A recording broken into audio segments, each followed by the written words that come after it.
14.2 Respect. You will find this in Chapter 3 of the Code of Ethics and Professional Conduct. Respect. Section 1, Description of Respect. Respect is our duty to show a high regard for ourselves, others, and the resources entrusted to us.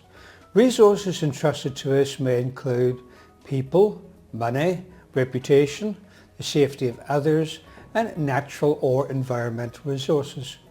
An environment of respect engenders trust, confidence, and performance excellence by fostering mutual cooperation. An environment where diverse perspectives and views are encouraged and valued. Did you notice that it said, respect is our duty to show a high regard for ourselves? What does that mean? Shouldn't we be showing a high regard for others? Yes, but it's one of those tricky things to explain. But think of it this way, if we show a high regard for ourselves, respect ourselves, then we will never do anything to harm ourselves or do anything that makes others think less of us. Now, you may have seen adverts on TV warning us not to get drunk. In Australia, we had a series of advertisements and they were titled, Respect Yourself. It showed people getting drunk and falling over and looking foolish and starting fights with their friends. If you really respect yourself, you're not going to lie or cheat or steal because these will make you look bad to others. Always do the right thing even when nobody is looking, and you can always hold your head high, and because you're acting honestly and fairly, you are respecting others. Section 2. Respect aspirational standards. As practitioners in the global project management community, 1. We inform ourselves about the norms and customs of others and avoid engaging in behaviours they might consider disrespectful. 2. We listen to others' points of view, seeking to understand them. 3. We approach directly those persons with whom we have a conflict or disagreement. And when it says we approach them directly, I take that to mean rather than going to other people and bad-mouthing the person, we go to that person directly so we can try to sort it out one on one. Number 4, we conduct ourselves in a professional manner even when it is not reciprocated. Not reciprocated means you're doing the right thing, you're being professional, they are not being professional to you. You would still remain professional. Comment. An application of these provisions is that we avoid engaging in gossip and avoid making negative remarks to undermine another person's reputation. We also have a duty under this code to confront others who engage in these types of behaviours.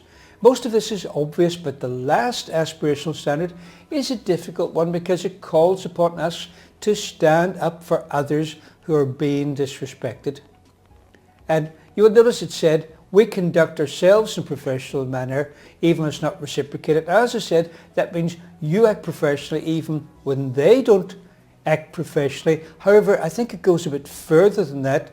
I think this doesn't mean that you should let others be disrespectful to you. It means that you don't argue or fight with them. You remain dignified, you remain professional, you remain polite, and you report their behaviour to the appropriate authority.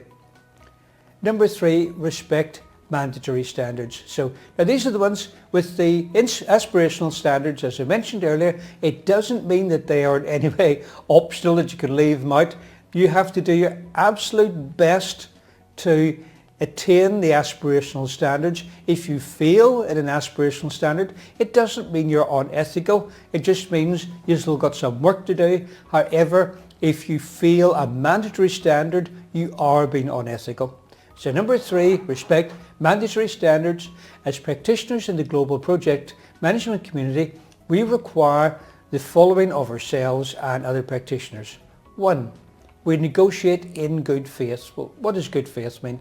This means that we do not mislead someone. And if it's obvious that they've misunderstood something and it seems to be working in our benefit, then we should clarify it rather than taking advantage of the situation.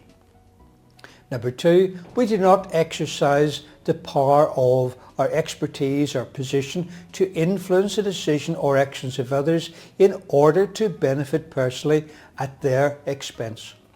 3. We do not act in an abusive manner towards other people. 4. We respect the property rights of others. And property rights of others, that would include, don't plagiarize because somebody owns the rights to that work. And that brings us to the end of respect. The next lesson is 14.3, fairness. Please read the corresponding section in the Code of Ethics and Professional Conduct before watching the video.